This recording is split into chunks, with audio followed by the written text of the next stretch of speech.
get rid of them secret plans.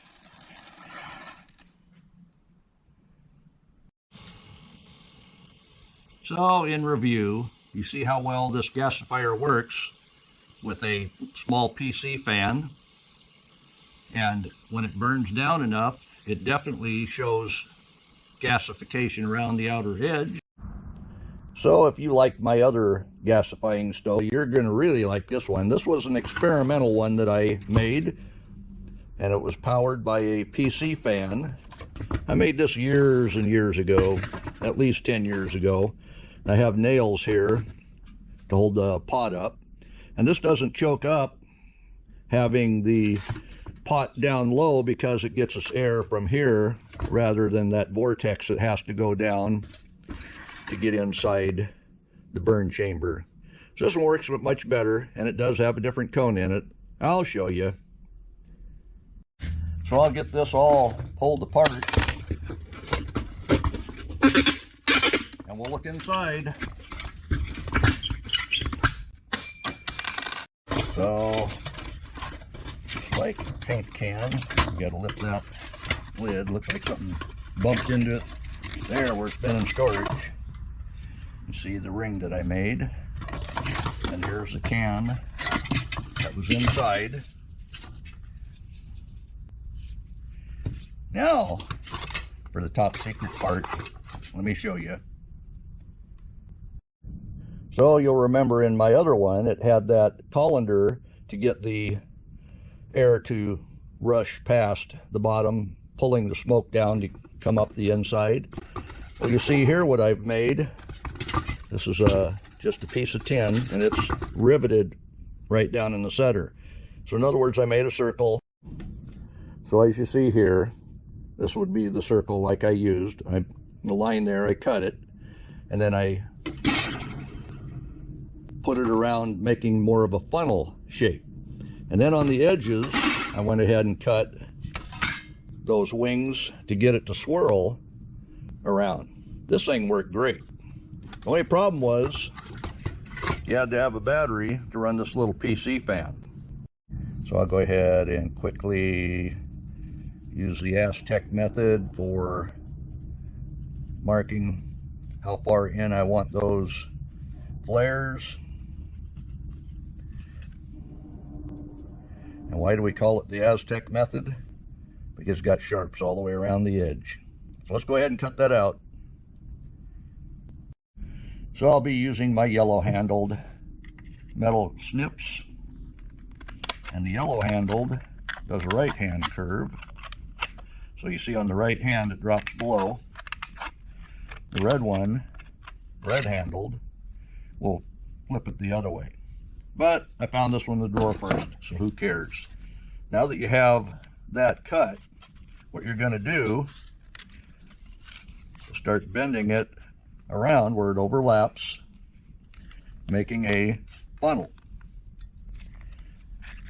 And you can do that as much or as little as you need to fit inside the can. So I'll put a small piece of wood, this is just scrap wood, in here for an anvil. I'll go ahead and bend that as far as I think it needs to be, and we want it overlapping.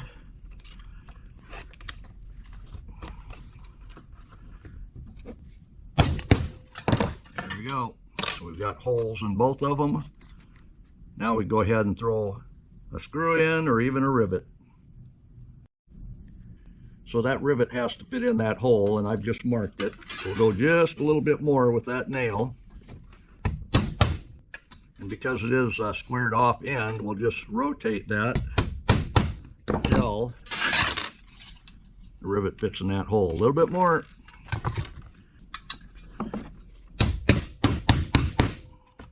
That should do it. There we go. Now, we'll line up our holes, drop our rivet in, grab our rivet tool,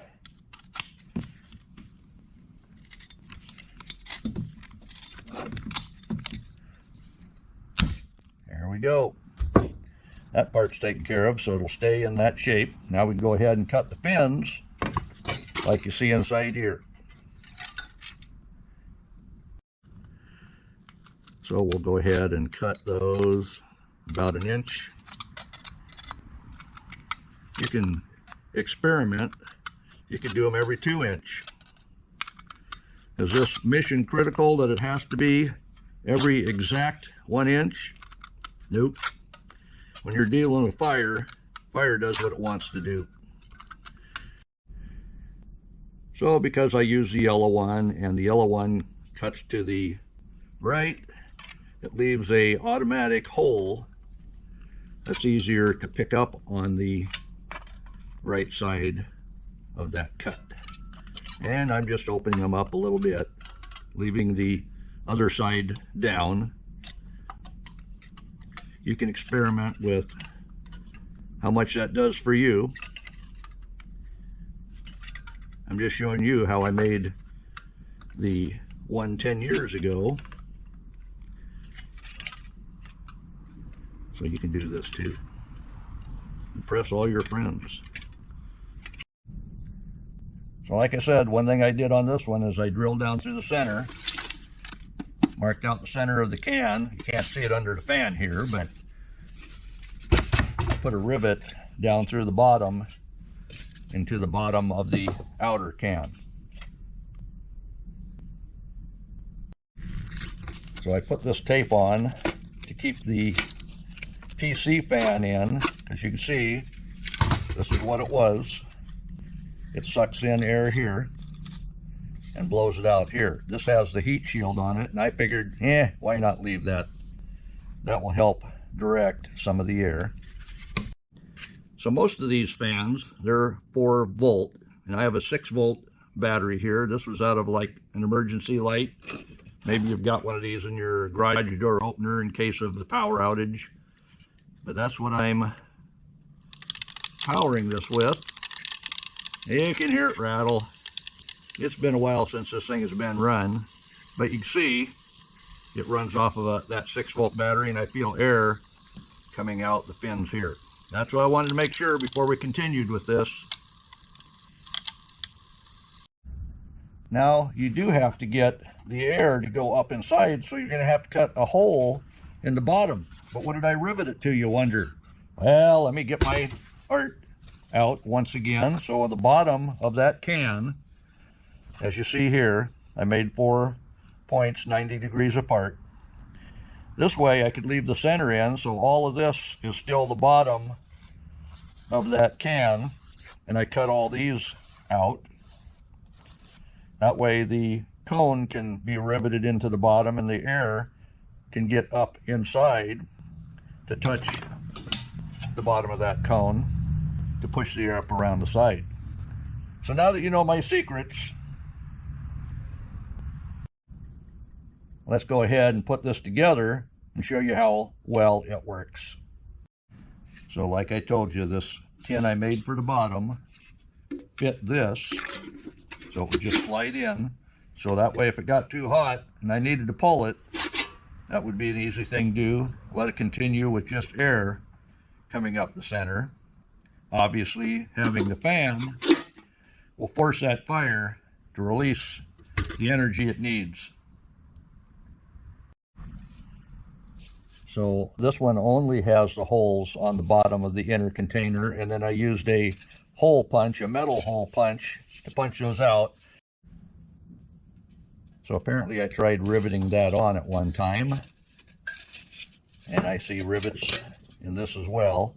But this was cut, and then the metal bent down on that paint lid so it would fit over this tin.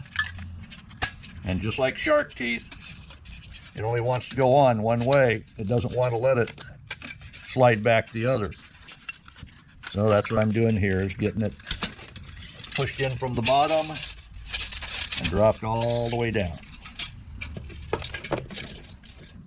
And like I say, I believe those rivets were supposed to stop it from going down, or it wasn't a very good way to do it apparently. Not long term. Flash quiz.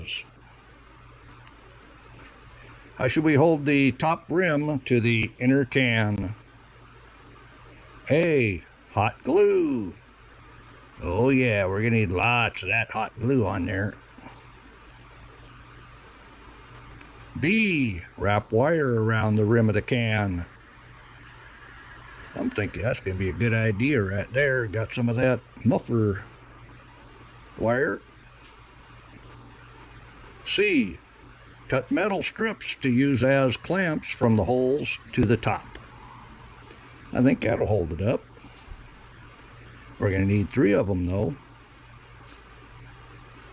1, 2, and 3.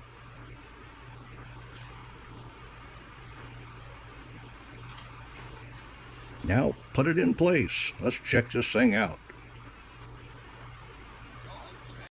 So how did you answer? Hot glue? Wire? You're getting there. Making a holding device out of metal. Oh yeah, I think that's going to be the one. Cut to fit.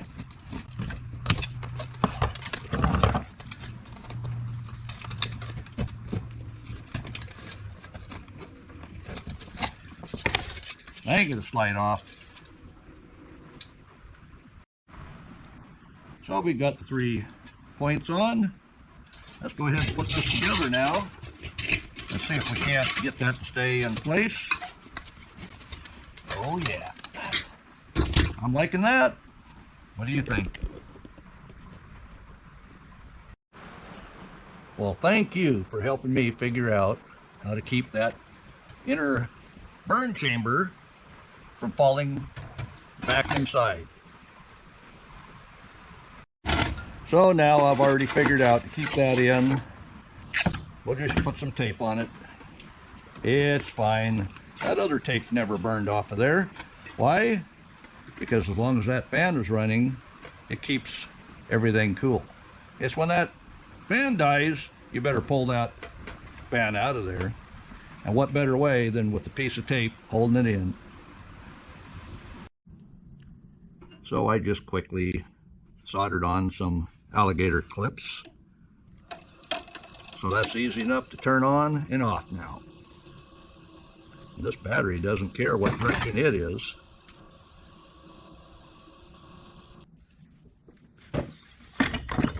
I've taken a minute to cut up some pieces. Just got to split some of these bigger ones.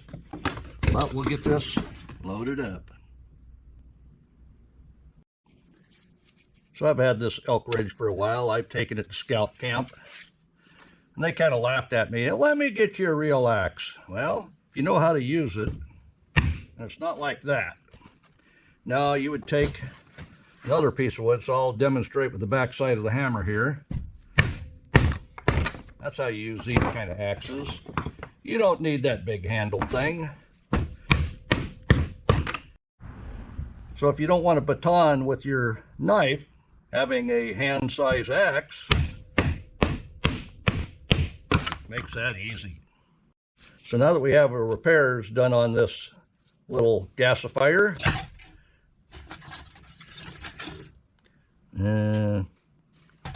well, I got to do some more repairs. The whole bottom just fell out. Well, you didn't think that was going to set me back, did you? Oh no, I got stuff laying around.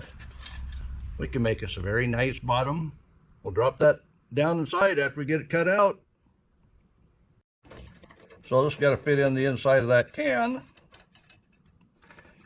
So that's where I'm marking it. We'll get the nippers and clippers out, cut that piece, set it inside. So you know why Harbor Freight makes a $5 set of chisels? Oh, they do it for people like me. Oh, you didn't think I was going to chisel around that whole thing. I just need to get inside. So I have an emergency repair. Just so we can get through this video, I'm going to have to look for a can that will take its place. But I don't think that's going to affect the burn much. This already has the fan forced. So we're going to go ahead and load that up. A little bit of lamp oil. That never hurts, does it? So we'll go with our storm-proof matches. Why? Because apparently I've run out of those Strike Anywhere matches. This has a striker, but we'll use the box. This was meant in case you lost a box or the box got wet. And that's going to burn a while. But we'll get rid of them secret plans. And you're only going to know it because you watch this video. So we've got our oil-soaked wood. We'll make sure we got room in there for that fire to catch down to the bottom. Oh yeah. Yep. We're getting smoke off that. We're inside our shop. No smoke detectors here. Start up that fan. See, that's helping. So we'll go ahead and connect it now.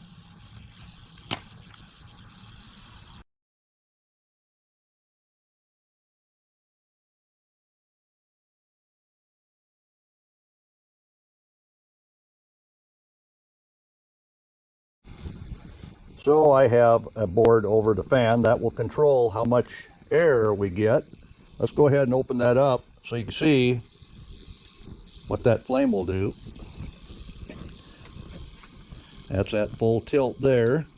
And what that's doing is it's drawing the gases down, and you see it starting to gasify through the holes. I don't know if you can really see that. I might have to adjust the and edit how much light you're getting there.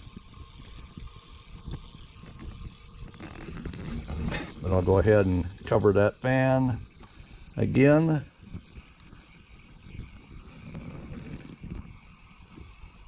I'm getting a lot of heat.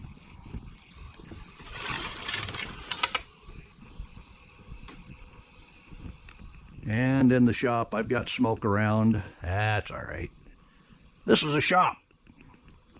The only thing it might do is get the bats flying, because I think the place is on fire, because I've had bats up in these rafters.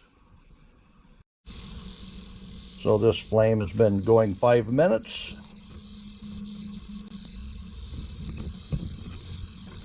Let's just drop a piece right down the center. A couple pieces.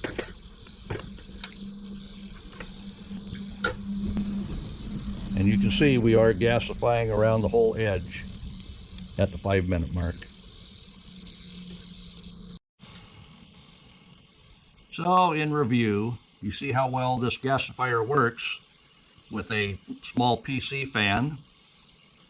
And when it burns down enough, it definitely shows gasification around the outer edge. Can you see down inside there past the flame? Like I say, it is gasifying all the way around. We'll go ahead and throw a thin strip in and a little bit thicker one in. That just keeps the flame going. Everything else is burnt down and is coals down in the bottom. And all I needed was nails in the edge to be able to put a pot on to cook with. And this is indoors on my workbench. And that PC fan is looking like it's working well. It's not overheating because we're blowing the air in. I like it, but we're going to find us another mixed nut can to replace that one. That'll be easy and tasty.